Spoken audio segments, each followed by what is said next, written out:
Ни для кого не секрет, что музыка занимает немалое важное место в нашей жизни. Она таит в себе огромные возможности воздействия на человека. Но обычно мало кто отдает себе отчет в том, что она предназначена не только для развлечения. Музыка обладает способностью оказывать заметное воздействие на психическое, эмоциональное и физическое состояние человека, говорят психологи. Каждый музыкальный стиль пробуждает в человеке те или иные эмоциональные переживания. Сегодня мы рассмотрим самые основные стили музыки и выясним, какое влияние оказывает на психику человека, на наше настроение, здоровье и самочувствие. Уважаемые телезрители, сегодня у нас в гостях психолог Малика Исаева. Мы рады приветствовать вас в нашей студии. Влияет ли музыка на психоэмоциональное состояние человека? Если да, то как? Безусловно, влияет, так как воздействие музыки на человека, оно проходит через два канала. Один физиологический, другой психофизиологический. И, то есть воздействие музыки, оно, в отличие от других воздействий, оно имеет характер более стремительный.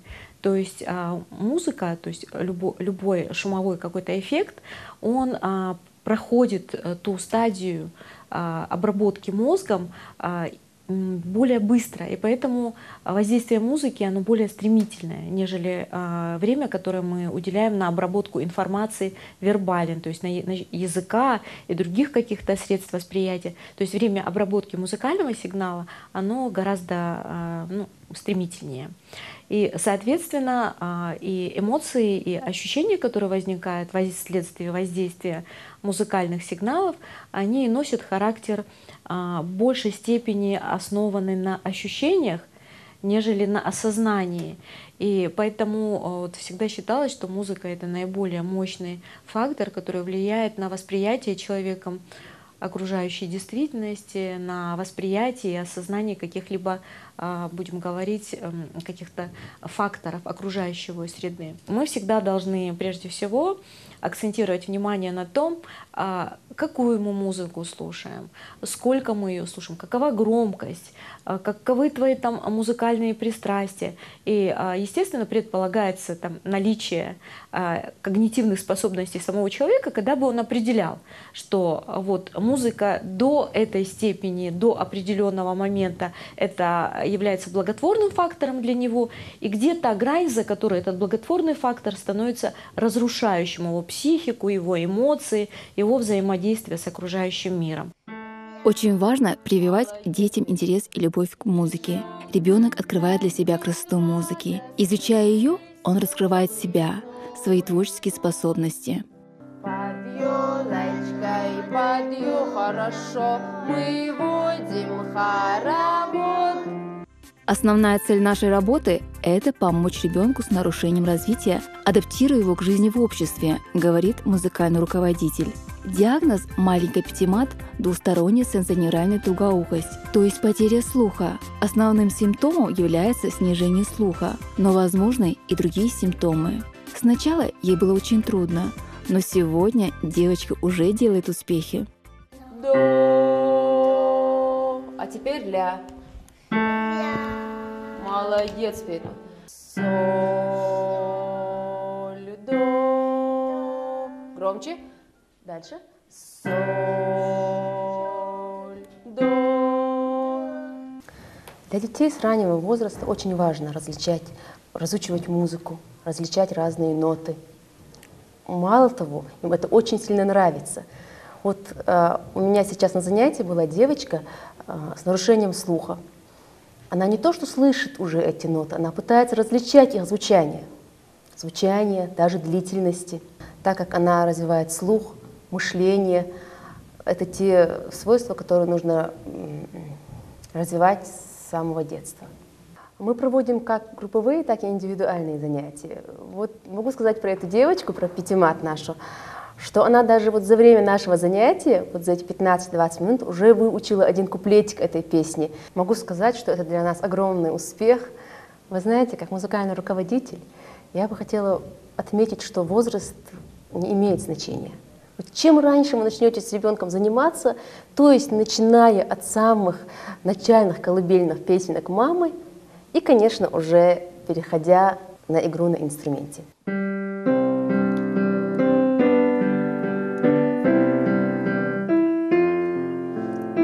девочки, мы будем сейчас с вами разучивать песню, а вы под музыку весело будете покачиваться, хорошо?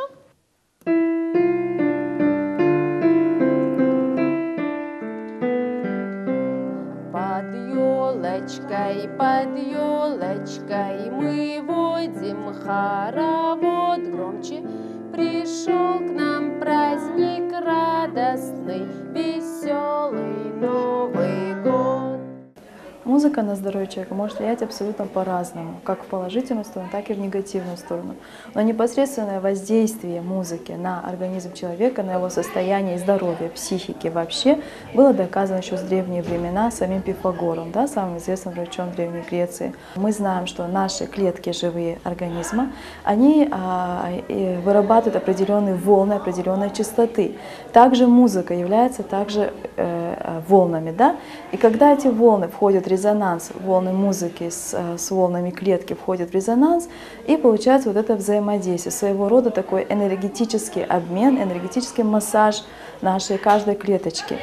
И в зависимости от того, какие инструменты играют, на какой частоте, на какой скорости, какой вообще сам вот этот вид, тембр музыки, зависит от того, какое воздействие будет на организм человека.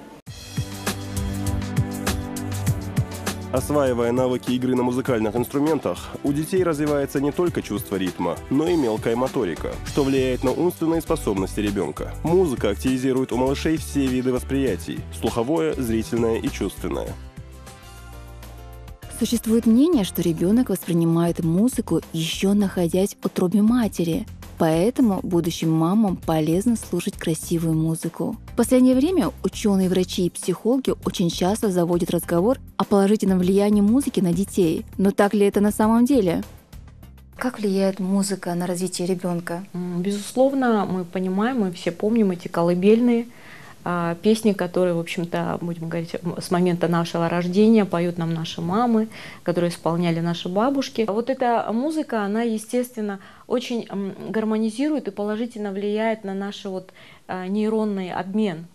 То есть голос мамы, тембр ее голоса, он, безусловно, способствует тому, чтобы быстрее формировалась его вот эти когнитивные способности. Потому что абсолютно там научным путем, эмпирическим путем доказано, что определенная мелодия, она способствует синхронизации его мыслительных способностей и тех воздействия внешней среды. Мелодия помогает ему прежде всего получить некоторое расслабление и для себя определить, что эти факторы не носят характер для него угрозы. Естественно, если, допустим, молодые люди, которые являются приверженцами того или иного направления, они должны понимать, что когда они берут на себя ответственность за рождение ребенка, что, безусловно, что что-то менять в своих вкусах, в своих привычках необходимо. Желательно в это время какую музыку слушать надо будущей маме? Если иметь в виду этническую музыку, естественно, вот эти наши народные национальные напевы, которые колыбельные, которые исполняли нам маму. Если говорить о классике, это, естественно, Моцарт, исследования, проведенные среди, провели эксперимент среди будущих мам, и когда делали измерения, как через гипоталамус проходят именно звуки музыки Моцарта, то оказалось, это самое благоприятное воздействие оказывает, да. Ни в коем случае нельзя давать маленьким детям слушать музыку через наушники. Наши уши природой приспособлены для рассеянного звука. От направленного звука мозг может получить акустическую травму. Музыкотерапия противопоказана младенцам с предрасположенностью к судорогам, детям в тяжелом состоянии, которое сопровождается интоксикацией организма, детям, у которых резко нарастает внутричерепное давление.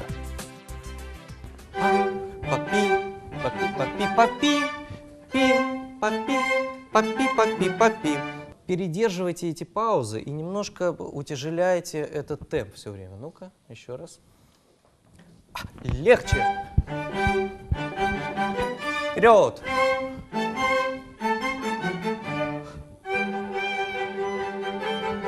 Дайте скрипкам.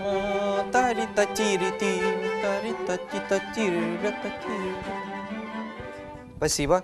Мелодия классических произведений естественна для организма и органична для слуха. Ученые давно исследовали тему звуков музыки. Оказывается, звуки определенной тональности вызывают в человеке состояние спокойное, напряженное, радостное или грустное. Как вы думаете, почему? Любой звук — это вибрация. Каждый орган, каждая клетка нашего организма также вибрирует, причем все имеют свои определенную частоту. Когда частота вибрации музыкального произведения и частота организма совпадают, то организм резонирует, то есть откликается на это музыкальное произведение, говорят специалисты. И данная музыка как бы подпитывает организм энергией. Вы знаете, я сталкивался с такими случаями, когда человек, который, в общем-то, никогда не слушал классической музыки, по большому счету, вдруг прикасался к этому, и у него случался какой-то шок, потому что он не мог даже предположить, что это настолько интересно, может быть, настолько эмоционально какое-то у него такое состояние возникало, что он спрашивал, а что вот еще можно послушать такого композитора, такого, а что вот ты посоветуешь, какие оркестры послушать и так далее. То есть даже у людей, которые никогда с этим не имели дела, возникает интерес. Я могу сказать, что сейчас я одна из них. Вживую есть ведь еще особая магия, которая возникает между слушателем и музыкантами, которые находятся на сцене, вот, через какие-то энергетические каналы, которые, к сожалению, телевидение или скажем, компакт-диски или там какой-то другой вариант не могут передать просто. Вот. Ну и, безусловно, акустические какие-то данные тоже имеют значение.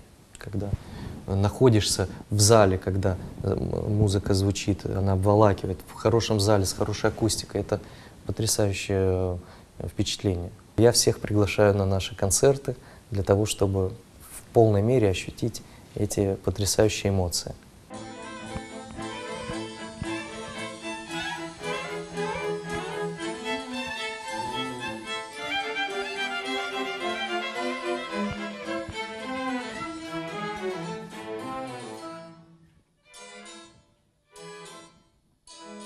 Без фальстарта.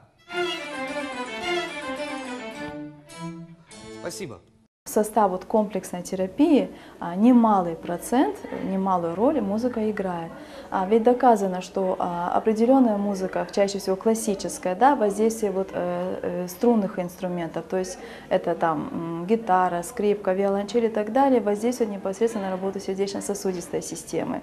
А воздействие клавишных звуков, вернее, сами клавишные звуки, они воздействуют на работу дыхательной системы и на работу психики, на нервную систему.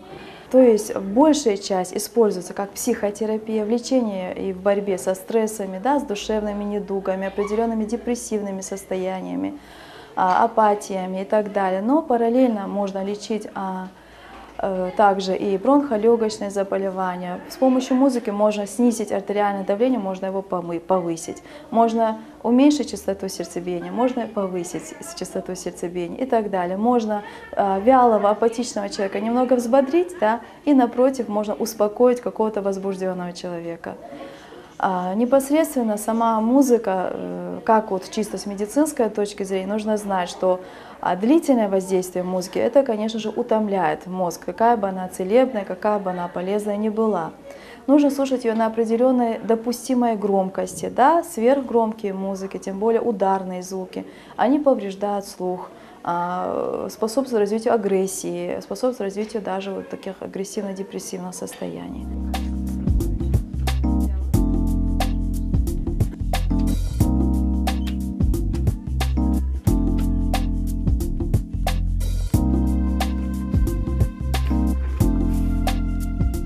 Здравствуйте, уважаемые радиослушатели. Частота 105,4 в диапазоне FM. Алан Гапаев у микрофона. Эфир радиостанции «Грозный» продолжается. Прямо сейчас у нас есть возможность услышать трек, с которого, собственно, начинается наш с вами совместный эфир. Оставайтесь с нами.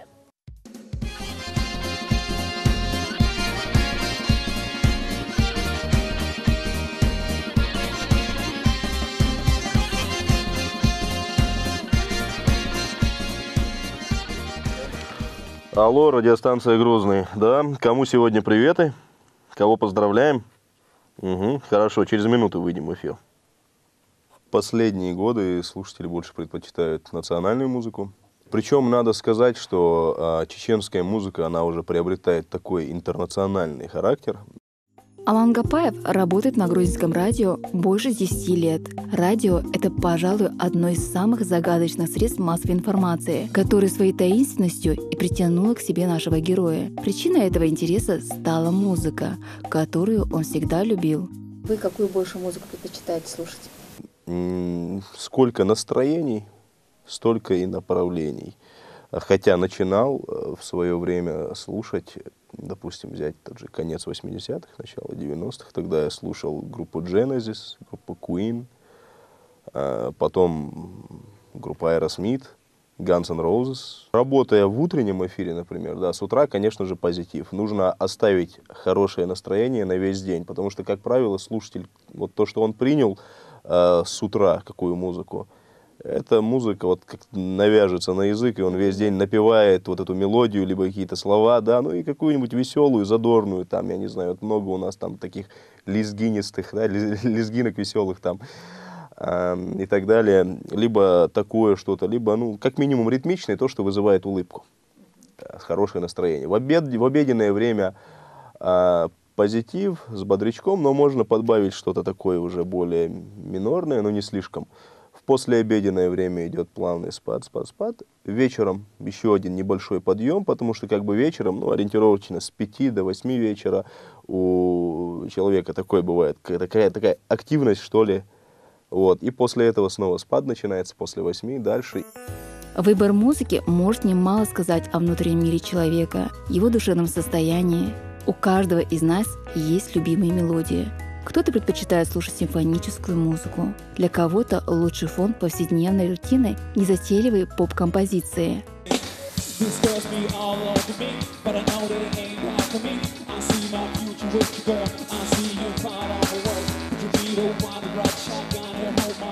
Всем известно, что можно определить характер человека по внешности, почерку, привычкам, увлечениям. А что могут рассказать его музыкальные предпочтения? Можно ли определить характер человека, зная его музыкальные предпочтения? Безусловно. Безусловно, музыка, как ничто другое, абсолютно однозначно определяет именно тип акцентуации характера этого человека. Если мы, даже это будем говорить даже не столько о стиле музыки, даже от того, то есть если вы видите машину, и в ней едет не столько транспортное средство, а сколько, будем говорить, такой микрофон на колесах, доносится музыка, и мы понимаем, что, допустим, у молодого человека есть необходимость получить внимание, признание. То есть это такой определенный эгоцентризм, а эгоцентризм возникает всегда вследствие недостатка внимания. Второе, вот, например, например, музыку джаз, блюз любят люди утонченные, люди, будем говорить, с тонким вкусом, но немножко снобы. То есть их отношение к жизни, отношение к окружающим, немножко, будем говорить, такой с той или иной процентность некоторого такого высокомерия. Высокомерие — это не всегда плохо, а высокомерие — это определенная черта человека, которая может тоже свидетельствовать, в свою очередь, о каких-то еще его особенностях. Обычно шансон, в основном сюжет построен на том, что что-то было тогда, когда-то, и что он тогда испытывал. То есть это говорит, что люди, что не реализовавшись, они живут прошлым. То есть в большей степени их предпочтения, как правило, связаны с тем, что на сегодняшний момент они не ведут активную какую-то жизнь и в сфере личной, и в сфере производственной. И, соответственно, классика в большей степени характеризует людей интровертов, умеренных людей, которые отличаются хорошим вкусом и умеренностью в отношениях. Кантри-музыка — это люди обычно простые, добродушные. Иногда, конечно, более, будем говорить, немножко в отношениях не столь деликатные, но в сущности очень люди, которые не имеют под собой каких-то злых, невысказанных мотивов, и, в общем-то, люди, которым можно доверять. Но это можно бесконечно перечислять эти особенности. Спасибо вам за продуктивную беседу и за ваши рекомендации. А я напоминаю, что на студии был психолог Малика Исаева. Уважаемые телезрители, благодарим вас за то, что все это время были с нами. Неважно, какая музыка вам нравится. Главное слушать именно то, что нравится, даже если это грустные песни. Любимая музыка в любом случае не навредит вашему настроению. Во время перерывов на работе или учебе подойдет то, что вас расслабляет и заряжает новыми силами и позитивными эмоциями. Для этого хорошо подходит классическая музыка. Полезной и безопасной музыкой за рулем была признана та, ритм которой совпадает с ритмом биения сердца человека в нормальном состоянии. Это в среднем 60-80 ударов в минуту.